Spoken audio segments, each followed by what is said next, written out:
नया गुरुकुलम का भूमि पूजन हुआ है। उसमें हमारे जो शास्त्री जी हैं, जगदीश शास्त्री जी डॉक्टर उपाधि से हैं और डॉक्टर कृष्ण कुमार महाराज जी हैं, और साथ में एक नारी शक्ति के रूप में मनोरमा जी हैं। तो मैं शास्त्री जी से पूछना चाहता हूं कि आज जो इसका जो आपने बीजारोपण किए हैं, इसके पीछे आपका उद्देश्य क्या है? देखिए, उद्देश्य सबसे बड़ा ये होता है कि गुरु जी की आज्ञा ही सबसे बड़ा उद्देश्य है। गुरु जी ने कहा गुरुकुल खोलना है, बस मैं साथ में चला हूँ। उद्देश्य ये है कि भारतीय सभ्यता, संस्कृति और भारत की मूल संस्कृति, जिससे कि संस्कार उत्पन्न होता है, उसी से संस्कृति फैलती है, समाज में सुधार आता है और भारतीय वंशियों का भारतीकरण हो, इसलिए गुरुकुल की आवश्यकता होती है और इसी प्रयास में हम लोग लगे हुए हैं। सनातन संस्कृति जहाँ की यहाँ पे गुरुकुल का स्थान, पहले जो तो गुरुकुल था जहाँ पे कि शिक्षा मुक्त था, खाना मुक्त था, सब कुछ मुक्त था, लेकिन द्रोणाचार्य जी के समय से ही यहाँ पे कुछ व्यवसाय बन गया और गुरुकुल वो जो था वो सब बंद हो गया और व्यवसाय रूप में जो है लोग शिक्षा प्राप्त करने लगे। हमारे गुरु जी हैं कृष्ण कुमार जी, तो इस वो जो पहले वाला जो था उसको लागू करने के लिए और अभी जो व्यावसायिक शिक्षा बन चुका है उस व्यावसायिक शिक्षा को नव हो, इसके लिए हमारे शास्त्री कृष्ण कुमार जी महाराज की अच्छी सोच है कि हमारी सनातन संस्कृति में जिस तरह पहले गुरुकुल चलता था, तो ये तो इनका प्रथम है शायद, और यहाँ से बहुत जगह करने वाले हैं। तो हमारे सनातन संस्कृति में गुरुकुल के विषय में आप बताएंगे? आज के समय में मैं कहता हूँ कि ये एक संक्रमण काल है, जिस समय आवश्यकता है समाज को अपनी संस्कृति, अपनी सभ्यता, अपनी भाषा को बचाने की, अपने संस्कारों को बचाने की आवश्यकता है। ऐसे समय में हमको उस तरफ जाने के लिए आवश्यकता है कि जो हमारी प्राचीन पद्धति है, जो हमारी गुरुकुल परंपरा है, जो हमारे वेद हैं, हमारे शास्त्र हैं, हमारे पुराण हैं, हमारे धर्मशास्त्र है, उसका संरक्षण, संवर्धन होना चाहिए और समाज के अंदर इसको ले जाना चाहिए। समस्या एक होती है, समस्या ये है कि पहले के समय में उपनयन संस्कार का विधान है हमारे यहाँ, आज भी हम प्रायोगिक रूप में उपनयन संस्कार को करते हैं। उपनयन संस्कार में एक बालक अपने घर से भिक्षा लेकर के गुरु के आश्रम तक जाता था, गुरु जी को समर्पित करता था और वहाँ से शिक्षा दीक्षा प्राप्त करता था। आज का समय बदल गया है, आज ये दायित्व गुरुकुल पर आ गया है। छात्रों से ये कहें कि आप भिक्षा लेकर के आइए तो ये संभव नहीं है। तो आज के बदले हुए समय में समाज आगे आकर के बहुत सारे गुरुकुल चल रहे हैं, जहां लोग अपने बच्चे का एडमिशन कराने के लिए लाइन लगाए हुए हैं, सिफारिश लगाए हुए हैं कि गुरुकुल में हमारे बच्चों का एडमिशन हो। ऐसी शिक्षा पद्धति वहाँ दी जाती है। हम लोगों ने भी जो परिकल्पना रखी है, ये एक छोटा सा जगह आप सबकी कृपा से हम जब यहाँ आए अच्छा लगा और इस जगह को हमने निश्चित किया और आज यहाँ हम सभी उपस्थित हैं। यही हमारी सफलता है कि आज सभी आप यहाँ पर आकर के उपस्थित हुए हैं, ये हमारी सफलता है। दूसरी सबसे अहम बात कि आज के समय में वो जहाँ से मैं चला था कि उपनयन करके विद्यार्थी आ जाएगा, यहीं रह जाएगा और यहीं हो जाएगा, ये संभव नहीं है। उससे हमारा काम भी पूरा नहीं होगा। हम कितने को कर लेंगे? 100 को कर लेंगे, 50 को कर लेंगे, साल में 50 निकाल देंगे, 100 निकाल देंगे, उससे पूरे समाज का काम नहीं होगा।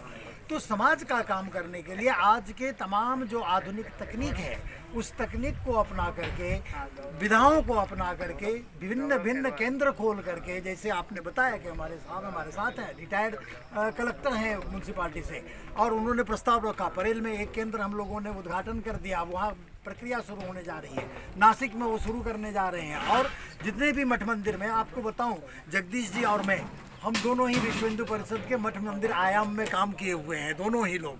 तो मठ मंदिर आयाम में काम करते हुए उनका अनुभव हुआ कि पहले जो विद्यालय, संस्कृत विद्यालय जो भी चलते थे वो मठ मंदिर के अधीन चलते थे। तो आज भी उन मठ मंदिरों में लोग भी हैं, जगह भी है, व्यवस्था भी है। हमें वहाँ जो हमारे प्रोफेसर्स हैं, हमारे साथ बहुत सारे मेरे ही विद्यार्थी हैं जो प्रोफेसर्स हैं, उनको भेज करके ऑनलाइन तकनीक के माध्यम से उन सभी जगहों पर केंद्र खोल करके इस गुरुकुल के माध्यम से उसे कंट्रोल करेंगे। समाज के बीच में आपका बच्चा इंजीनियरिंग कर रहा है, आपका बच्चा मेडिकल कर रहा है, आपका बच्चा सीए कर रहा है, उसके लिए भी कुछ संस्कार की आवश्यकता है। तो उसके समय के अनुसार जो वैकेशन का समय होगा, जो छुट्टी का दिन होगा, उसमें 10 दिन का सेमिनार करके, 15 दिन का सेमिनार करके, 20 दिन का सेमिनार करके हम उनको वेद का, वेदांत का और भी चीज़ों का जो हमारे जो अभी बात हो गई कि आज आवश्यकता है कि हमारी जो सनातन संस्कृति है, सनातन जो परंपरा है, उसे शिक्षित करने के लिए, उसे बताने के लिए उसकी ओर हम आगे बढ़ेंगे और ये इस गुरुकुल का कार्य होगा। इसी बीच हमारे एक नारी शक्ति के रूप में हमारी गलतियाँ कही हैं और जो इसका मनोरमा झाजी से मैं पूछना चाहता हूं कि आप इस गुरुकुल से जुटे और जुटने के बाद गुरु जी के बातों से आप प्रभावित हुए, तो आप इसके विषय में क्या कहना चाहते हैं? आज जो कार्यक्रम हुआ है भूमि पूजन का। नमस्कार, मैं मनोरमा और गुरु जी ने मुझे आज से 4 साल पहले ही इस गुरुकुल की परिकल्पना जो कर रहे थे उस बारे में बताया था और उससे मैं काफ़ी प्रभावित हुई। और आज जो मैं यहाँ पर हूँ, मुझे भी ऐसा लगता है कि इंसान जब अपने जीवन काल में जो समय बिताता है उसमें संस्कृति, संस्कार और व्यवहार, यही 3 चीज़ों को लेकर जीता है और उसे हमें एकदम अच्छा रखना बहुत ज़रूरी है, जिसके लिए हमारे जो सनातन धर्म में काफ़ी ऐसे चीज़ें हैं वेद पुराण के माध्यम से या संस्कार के माध्यम से हम उसे पॉलिश करते रहते हैं। तो ये एक बहुत अच्छा अपॉर्चुनिटी है हमारे आजकल के आधुनिक बच्चों के लिए। मैं कह सकती हूँ कि उनको एक मौका मिलेगा हमारे जो एक्चुअली सनातन धर्म के जो नींव है उससे परिचित होने के लिए। हमारे बीच गुरुकुल चलाते हैं नाला सोपारा में, और गुरुकुल चलाने में क्या समस्या है तो हमारे आचार्य जीवनाथ शास्त्री जी से सुनना चाहता हूं, और लोगों भी जो जाने कि गुरुकुल की समस्याएं आज के डेट में क्या है। अज्ञानतिमिरान्धस्य ज्ञानाञ्जनशलाकया चक्षुरोन्मिलितं येन तस्मै श्री गुरुवे नमः। यहाँ पर उपस्थित भद्र पुरुषों, आज हम लोगों के लिए बड़े सौभाग्य की बात है। सर्व गुरुकुलम के लिए एक योजना क्रियान्वित करने के लिए हमारे प्रिय मित्र कृष्ण कुमार जी प्रयत्नशील हैं। गुरुकुल के संदर्भ में मुझे कई जगह से जानकारी मिली। पढ़ाई लिखाई करने के बाद मेरे मन में भी एक भावना उत्पन्न हुआ कि गुरुकुल की स्थापना करनी चाहिए। अब गुरुकुल कैसा हो, आखिर गुरुकुल के माध्यम से हम क्या करना चाहते हैं। आज भौतिक विज्ञान चंद्रलोक तक पहुंच चुका है, हर व्यक्ति को सुख सुविधा देने के लिए प्रयत्नशील है। इस वैज्ञानिक युग के अंतर्गत गुरुकुल को आगे लेकर के कैसे बढ़ा जाए। गुरु शब्द से ये सिद्ध होता है कि अंधकार से प्रकाश की ओर ले जाए। गु नाम है अंधकार का, रु नाम है प्रकाश का, अर्थात अपने ज्ञान रूपी सलाका से जो अंधकार यानी अविद्या को उच्छेदन करके प्रकाश की ओर ले जाए तो गुरु कहते हैं। और ऐसे गुरुओं का जो एक कुल है, व्यवस्था है, जहाँ विद्यार्थी शिक्षा प्राप्त करने के लिए आते थे, आत्मज्योति प्रकाश के लिए जाते थे। तो हमारे सृष्टि के बाद अगर देखें तो 2 व्यवस्थाएं उत्पन्न होती है।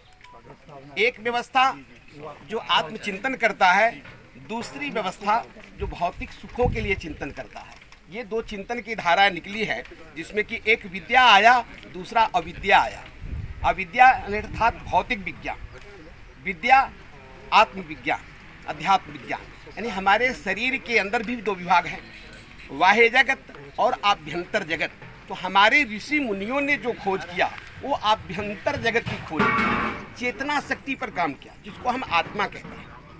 उस आत्म चेतना शक्ति पर गुरुकुलों में बहुत जबरदस्त काम हुआ। हम बहुत आगे बढ़े, हमारे ऋषि मुनि बहुत आगे बढ़े। भौतिक विज्ञान जगत में भी जबरदस्त कार्य हुआ, धरती पर विकास का कार्य चला। लेकिन परेशानी यहाँ पर यह हुई कि भौतिक विज्ञान जिस क्षेत्र में कार्य कर रहा था वो अध्यात्म विज्ञान को छोड़ दिया, और जो अध्यात्म विज्ञान पर चिंतन कर रहे थे वो भौतिक विज्ञान को छोड़ दिया। जैसे एक घर के अंदर, एक कमरे के अंदर एक व्यक्ति चिंतन कर रहा होगा तो उसे अपने घर के बारे में बोध होता है। वो अगर आप उससे पूछें कि घर के अंदर क्या है तो घर के अंदर की बात बता सकता है। एक व्यक्ति बाहर है, अगर उस बाहर खड़े व्यक्ति से पूछेंगे कि घर के अंदर क्या हो रहा है तो घर के अंदर क्या घटना घटी है बाहर वाले को पता नहीं होता, वो बाहर की बातें बताएगा। ये दो हुआ विद्या और अविद्या, यानी अध्यात्म विज्ञान और भौतिक विज्ञान।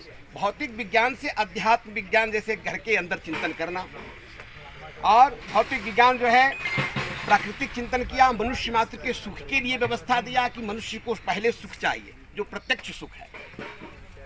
जहाँ तक आत्म सुख की बात है, ये सब तो आपकी सब समाज से। हमारे बीच महाराष्ट्र और बिहार कहा जाता है कि अगर हमारा महाराष्ट्र कर्म भूमि है और हमारा बिहार जन्मभूमि है तो एक म्युनिसिपल कमिश्नर जो कि महाराष्ट्र से हैं और हमारे बिहारी समाज को साथ देते हैं, और इस गुरुकुल में जो आपने अपना योगदान दिए हैं, इस विषय में क्या करना चाहते हैं?